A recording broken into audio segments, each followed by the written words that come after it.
చిన్న పని చేస్తున్న సందర్భం లేదు ఇప్పటివరకు ఏ ప్రాజెక్టుల మీద ఉన్న గేట్లకైనా సరే. వాస్తవానికి ఒక చెరువు తుముక్కు కూడా ఉండే గేటు కూడా గ్రీజ్ పెట్టుకొని రెడీగా ఉండాలి వర్షాకాలం వచ్చేటప్పటికి. ఎవరికి సోయలేదు ఈ ప్రభుత్వంలో. ముఖ్యమంత్రికి సోయలేదు, నా ఇరిగేషన్ మంత్రికి లేదు, ఏ జిల్లాలలో ఆ జిల్లాలకు ఉండే మంత్రులకు సోయలేదు. తీసిరు కానీ గేట్ లేదు, రోప్ తెగిపోయిందని చెప్పి కేవలం మనుషుల కొరకు మాత్రమే వాడగలుగుతాం, ఇవ్వము అని చెప్పి మాట్లాడుతున్నారు.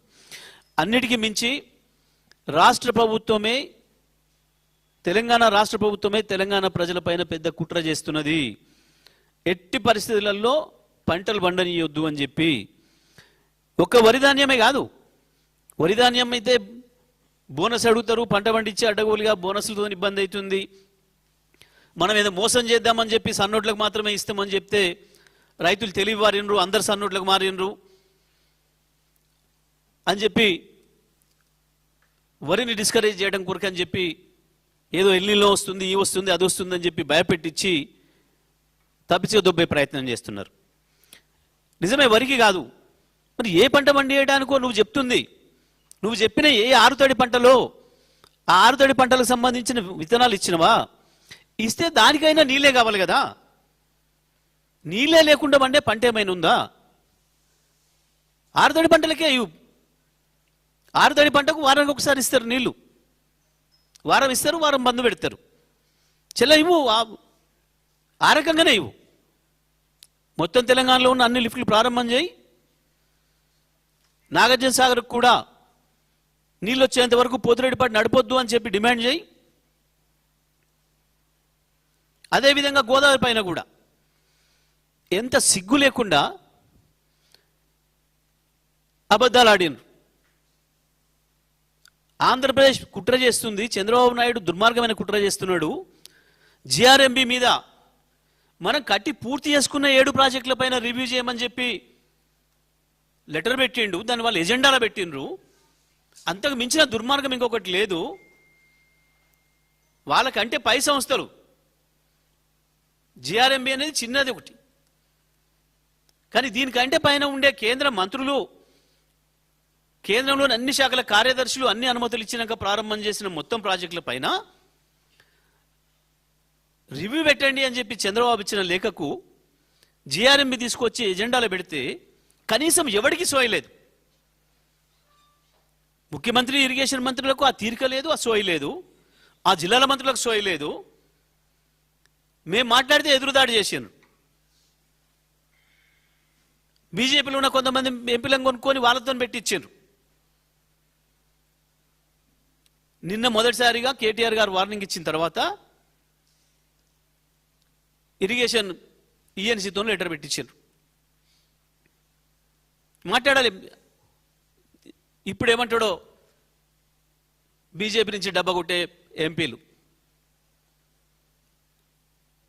నిన్న కాక మొన్న మాట్లాడుతూ ఎజెండానే రాలేదని మాట్లాడాడు. ఎజెండాలోనే లేనప్పుడు నిన్న ఎట్లా పెట్టిండు? తెలంగాణ ఈఎన్సీ లెటర్ ఎట్లా పెట్టిండు? అది ఎజెండా నుంచి ఉపసంహరించండి అని. మొదటి రోజే ప్రభుత్వం తీవ్రమైన అభ్యంతరం చెప్పాలి. మేము ఇవాళ మళ్ళీ హెచ్చరిస్తా ఉన్నాం బీఆర్ఎస్ తరఫున, ఎట్టి పరిస్థితులలో జిఆర్ఎంబి ఎజెండా నుండి కనుక తెలంగాణలోని ఆ 7 ప్రాజెక్టులను తీసేయకపోతే బహిష్కరించాలి మీరు. లేదు, తప్పకుండా కేటీఆర్ గారు చెప్పిన పద్ధతుల్లో తెలంగాణ సైన్యం బ్రహ్మాండంగా మీ మీటింగ్ హాజరవుతుంది, సంగతి ఏందో తెలుస్తుంది. ఎట్టి పరిస్థితులలో కూడా ఎజెండా నుంచి తీసేయిస్తారా, లేదు మీరు బహిష్కరిస్తారా నిరసనగా, లేదా తెలంగాణ వాదుల్ని, బీఆర్ఎస్ సైనికుల్ని రమ్మంటారా? తేల్చుకోవాల్సింది వాళ్ళ ప్రభుత్వమే. ఇంకొక వైపు కృష్ణ పైన నాగార్జున సాగర్ కూడా నిండేంత వరకు ఎట్టి పరిస్థితుల్లో కూడా పోతిరెడ్డిపాటి నుంచి నీళ్ళు తీసుకోవడానికి అనుమతించడానికి వీల్లేదు. 854 పైన ఉన్నాయి కదా అని చెప్పి వాళ్ళ 78 వచ్చినాయని చెప్పి ఇష్టం వచ్చినట్టు నీళ్ళు తీసుకొని పోతున్నారు గేట్లు లేపి. ఎవడు లేడు ఆడ, కేఆర్ఎంబి ఎవడు లేడు, ఎవడు లేడు, ఒక మనిషి కూడా దిక్కులేడు. ఏమైనా ఆర్డర్ వస్తుందో ఎట్లా లేపుతున్నారో గేట్లు ఇష్టం వచ్చిన పద్ధతుల్లో లేపేస్తున్నారు. కానీ ఇటువైపు మంత్రులకు మాత్రం సోయి లేదు.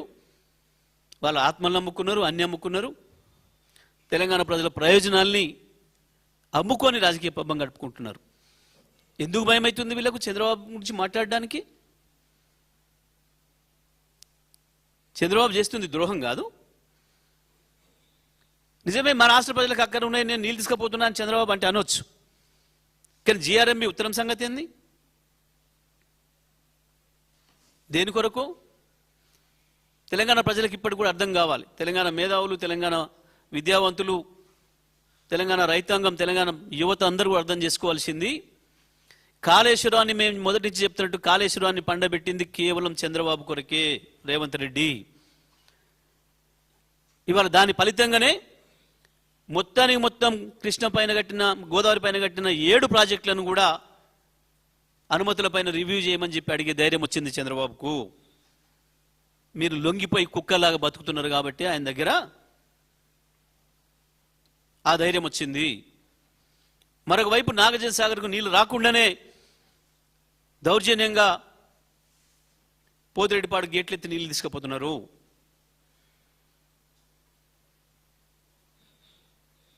ఈ ప్రభుత్వానికి సోయి లేకపోవడమే కాదు, తెలిసే ద్రోహం చేస్తుంది తెలంగాణ రైతాంగానికి. ఇప్పటికైనా చూసిన తర్వాతనైనా తెలంగాణ మంత్రులు, తెలంగాణ ఎమ్మెల్యేలు, ఎంపీలు సోయి తెచ్చుకోవాలని చెప్పి మేము విజ్ఞప్తి చేస్తూ ఉన్నాం. ఏం జరుగుతుందో మీ ప్రభుత్వంలో, ఏ రకంగా మీ ముఖ్యమంత్రి, మంత్రులు తెలంగాణ ప్రయోజనాలని వాళ్ళకు తాకట్టు పెడుతున్నారో, వాళ్ళ రాజకీయ అవసరాల కొరకు, వాళ్ళ పదవులను కాపాడుకోవడం కొరకు, వాళ్ళు చేసే అవినీతిని కాపాడుకోవడం కొరకు కేంద్ర సంస్థల నుంచి ఏ రకంగా లొంగిపోయి కోట్లాది మంది ప్రజల్ని దెబ్బతీస్తున్నారో అర్థం చేసుకోవచ్చు తెలంగాణ సమాజం. ఒకవైపేమో ఉన్న నీళ్ళని ఆ రకంగా పోతుంటే తీసుకుపోయి యాగాలు, పూజలు అని చెప్పి ఒక డ్రామాలు చేసి ప్రజల్ని మోసం చేస్తున్నారు. అదే నాగార్జున సాగర్ ఒడ్డున ఎక్కడైతే పూజ చేసినావో ఆడ నువ్వు చేయాల్సింది అది కాదు. పోతిరెడ్డిపాడు గేట్లు బంద్ చేయమని చెప్పి డిమాండ్ చేయి. శ్రీశైలంలో వచ్చిన నీళ్లు కొన్ని సాగర్కి ఇవ్వమని చెప్పి డిమాండ్ చేయి.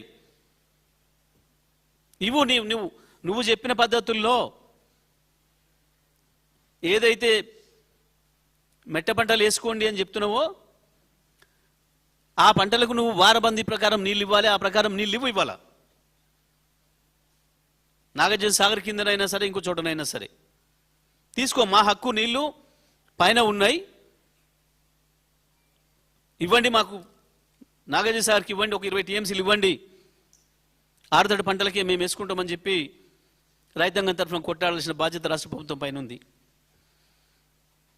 కానీ వాళ్ళు వస్తున్న నీళ్ళు వస్తున్నట్లు మొత్తం పోతిరెడ్డిపాడుతో తీసుకుపోయిన తర్వాత నాగార్జున సాగర్ ఎట్లా నింతది?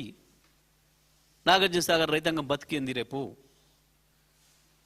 నాగార్జున సాగర్ ఎడమ కాలువ కింద ఉన్న రైతులు మొత్తం అర్థం చేసుకోవాల్సిన పరిస్థితి ఇది. ఆ ఎస్ఎల్బిసి అని చెప్పబడుతున్న మన కాలువ ఏదైతే ఉందో, హై లెవెల్ కెనాల్ ఏదైతే ఉందో, వాళ్ళు కావచ్చు,